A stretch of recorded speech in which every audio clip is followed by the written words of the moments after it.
Alright, folks, it's your man Andrew Coleman, aka the REI Kid. I'm here with one of my good friends, Iman, who's a real estate wholesaler. She's doing her thing out here. She's taking action and she's constantly networking.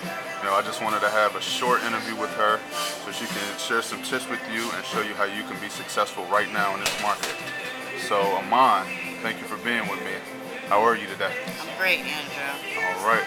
My first question is, just want to get a basis of how you got started in real estate, and also give me a little bio about yourself. Okay, pretty much how I got started in real estate investing was I was actually working my 9 to 5 job, and one of the guys on the job actually had a book about tax lien investment. Well, got in conversation about tax lien investing and how he was picking properties up for like ridiculous $200. numbers, like $1,000, $2,000, something like that. And I'm like, no way, that you can't possibly buy real estate like that. So he shared with me the book where he had learned about tax lien investing, and I purchased the book, which then had me researching, doing ferociously researching the whole topic on the internet, and which led me to real estate forums, and therefore I found a REI real estate investing club in my area at the time, which was in North Jersey, and I was making pretty good money. I was a communications worker with the IBW, and then with that comes a bunch of layoffs, projects end, that type of thing, and I got laid off, and I needed to do something. I tapped into my annuity fund, my unemployment, so I had to do something different. And since that was 2004 when I first became introduced to real estate, and but I was doing it off and on. But here within the last year, I've been running a wholesaling business for the last full time since 2010. So Alright, that's what it is. there's That's probably good. a lot of.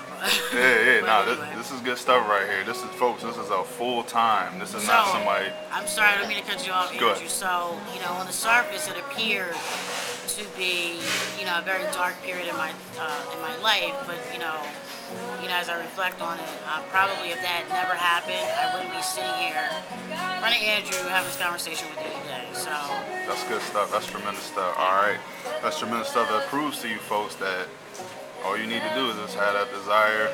No matter how dire your situation are, you can always turn around. All right. Next question. What I wanted to do is I wanted to quickly get your top 3 priorities that you're working on currently right now in this market. If you don't want to tell all the details, that's cool. But the top 3 priorities and what you think technique-wise is working best in this market. okay, to answer the first part of the question, what myself and my partner are working on right now, of course, increasing our deal flow. Um, Increasing the amount of sellers that are calling us about wanting to sell their property, and we use different methods. Well, we have several forms of marketing going on at one time. There are some people that may say focus on one, but for me, if that one lead source dries up, then guess what? You have no leads coming in. And so we have several methods that we're using. Bandit signs, online marketing, offline marketing, and networking.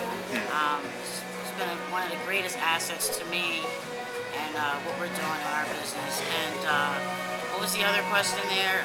What's like some techniques that are working right now that you think, if you want to share? Networking, making myself visible, not, kind of like consciously make myself visible, but I just let people know who I am, through conversation online. Facebook has been, a tremendous asset to myself and, my partner in our business. And, just like I said, different forms of marketing. Bandit signs work tremendously well, so if you're not using them, use them.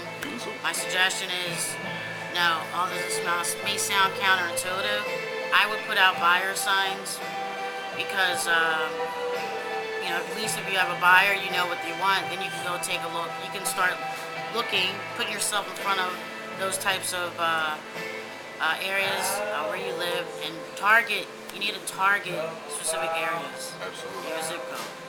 Absolutely. That I will not share. You're gonna have to figure that out on your own. You need to find out where a lot of the cash buyer activity is going on in your area. That's great stuff, and if I could add on to that a little bit, that's how I first started off. You start off by finding your target demographic first, and once you already know that, Right. just go get them whatever they want. So Although I need to add, that's not how I did it in the beginning. So I'm telling you from experience, Yeah. it's best to do that. I just, hear about it. Andrew and I met up here in Starbucks. My partner and I put out some bandit signs of a property that's no longer available 3 months ago, and we're still getting calls off that. still, and she's So- building her list right Right. now. That's all about So, building your list. That's good stuff. There you go. All right. Lastly, I want to make this short. You know me. They call me the conscious investor. I'm really into the intangibles of real estate and really into the mindset thing. So if you can share with me or share with us some practices that you do, some books that you read. Maybe you watch videos, or maybe you go to a website, or anything that you can share with us intangible wise that will help us get to our goals faster. That's a good question. Mindset is key.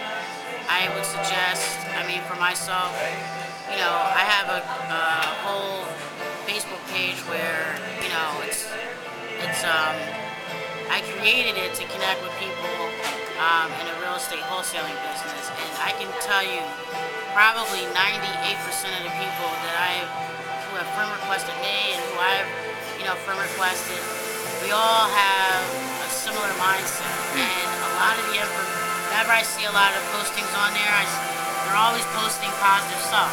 So even if you can't physically put yourself around people who, are going in the direction that you want to go in, or who share the same mindset, I have virtually put myself, surround myself with people who share the same mindset as myself. And you just gotta, I know it may sound corny, but you gotta believe in yourself. But if you continue to put yourself around people who think like that, you start to feed off of that. That's right. So it has an effect on you. Absolutely. So, That's good I don't know stuff. if No, that's great. adequately answered the question. That's more than adequate. That's great. I want to thank you, Iman, for taking your time out. You could be anywhere in the world, but you're here with me. I appreciate that, definitely. So, this is your man, Andrew Coleman, the REI Kid, signing off. You guys just go out there and make it happen.